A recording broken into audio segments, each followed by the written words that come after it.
This is Hidden Killers Week in Review. A look back at the most prolific stories of the week. This is the Hidden Killers podcast with Tony Brueski. Featuring former FBI Special Agent and Chief of the Counterintelligence Behavioral Analysis Program, Robin Dreeke. The story of Sherri Papini back in the headlines again with a new documentary out on Hulu called Perfect Wife. This one from the perspective of her ex-husband. Her ex-husband who really stayed by her side until there was almost really no choice but to walk away. Joining me to discuss, Robin Dreeke, retired FBI Special Agent, Chief of the Counterintelligence Behavioral Analysis Program. Let me just do a quick rundown for everybody, the cliff notes of this case. Sherri Papini disappears, reported missing November 2nd of 2016 after going out for a jog. She's missing for quite a while, many days, going into weeks. And eventually she shows back up on Thanksgiving Day on the side of the road, looking as if she's been kidnapped. And it was a pretty convincing looking kidnap, considering she was branded literally with a cottering iron. Also injuries, bruises. She had a story of being picked up by two Hispanic women and then being held in a bedroom for many days. Eventually, one of them having pity on her, according to her story, and then freeing her on the side of that highway. Her and her husband get back together, and they spend several more years together until the police and investigators eventually put the pieces together on this, and they realize this story is completely made up. There is no truth to it whatsoever. She eventually does admit to it. Gosh, if you tried to make this up for a Lifetime movie, they'd say, yeah, it's a bit much. What are your thoughts on just the overall of this? And then I want to talk about some of the charges that were levied against her. She's now free, and some of the revelations in this movie. Yeah, I love when we get a new case pops up, because you're like, I haven't seen this one before. And then, so let's take a quick glance. The first thing that struck me was two Hispanic women. That's odd. Again, my first take when I'm looking at a new case that we're examining is they generally will fit some semblance of a pattern, even if it's a type of case like this that we hadn't really explored before. If you're looking at abduction in general, two Hispanic women is an outlier. That is, women abducting another woman is a real outlier. So that's the first thing. And the other thing that really struck me is then we look at behavior arcs, and for the statement of the ex-husband that said in the past, even when she's a little girl, so that behavior arc is anytime things have gotten tough, she ran away. Mm-hmm.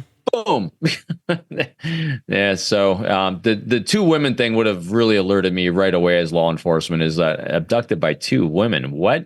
And then supposedly held by those two women the whole time. I mean, it was almost like, okay, sometimes you can see, sometimes there's, bait, if you will, that are going to come out there, make someone feel not threatened, and then pull them in. I know that does happen. We've seen it with, people like the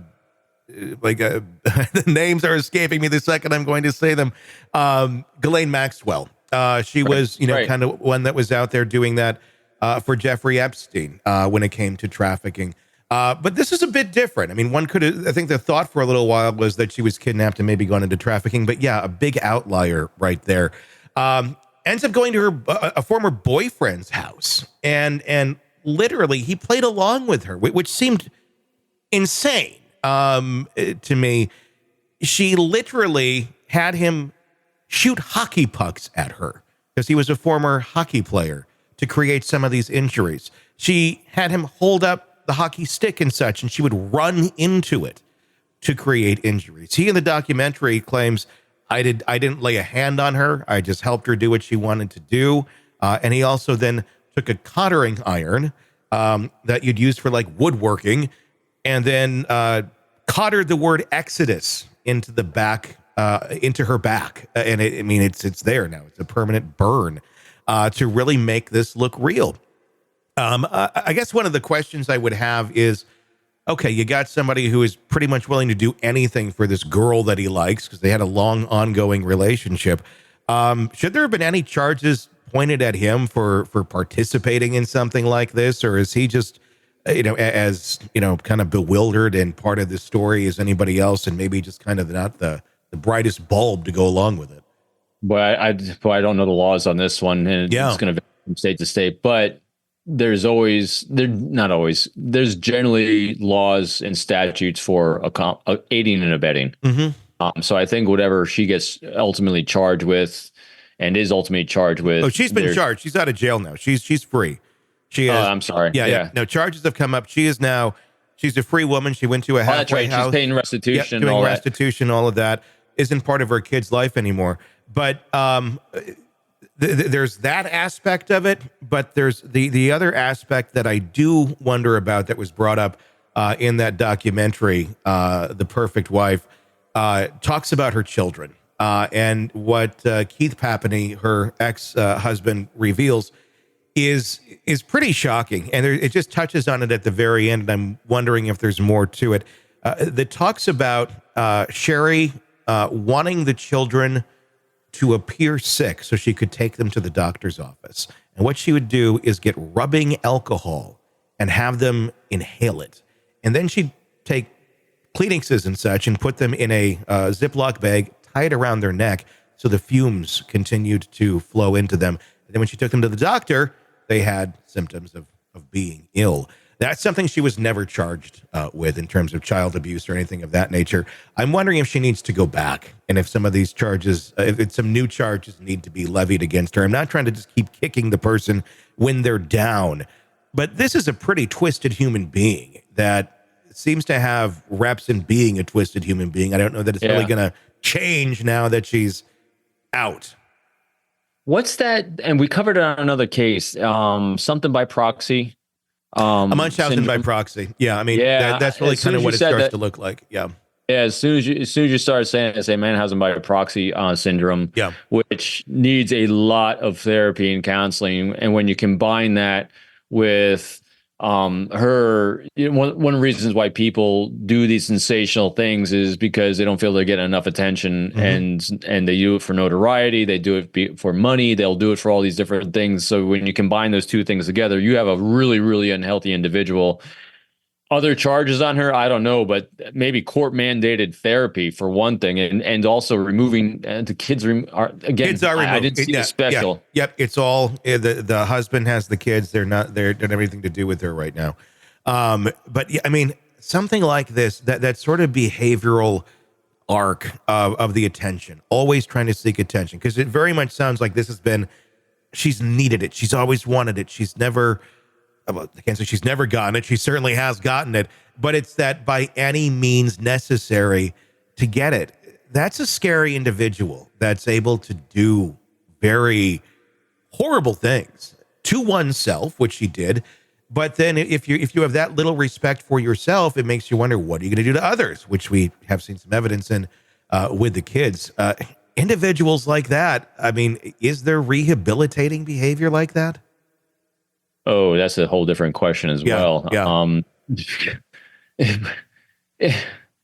The cascading different effects. It's an interesting soup that she's created with herself, because at the same time, all these behaviors are exceptionally scary and potentially really threatening to others. At the same time, though, she has no problem solving ability, because she runs from her problems that she's been doing her entire life. Hence, run away. Yeah.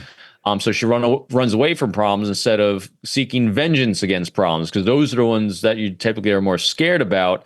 She's using people as, I'm literally thinking this out loud, she's using people as tools to further her own insecurities and needs. And so she's not doing it out of retribution. So there's a less likely of violence against someone because of that. But in other words, she sees everyone around her as a tool and a screwdriver to serve herself. So I think if you remove her access to individuals that she can utilize as a tool and screwdriver in her own life and her own insecurities to bolster herself, it's probably going to be okay. But yeah, there's no fixing this. I mean, that's a toy that's been damaged severely. I don't think they can fix with duct tape. Yeah, I mean, that's going to be an interesting thing as her life continues to play out, who she surrounds herself with. And I think anybody would have to be very cautious to be in any sort of relationship with her, whether it's friend, romantic, going forward, just because, like these traits don't necessarily, they're not necessarily unlearned. Well, and she's also extremely skilled at manipulation, obviously, because she got her ex-husband to do all these horrendous things at her behest.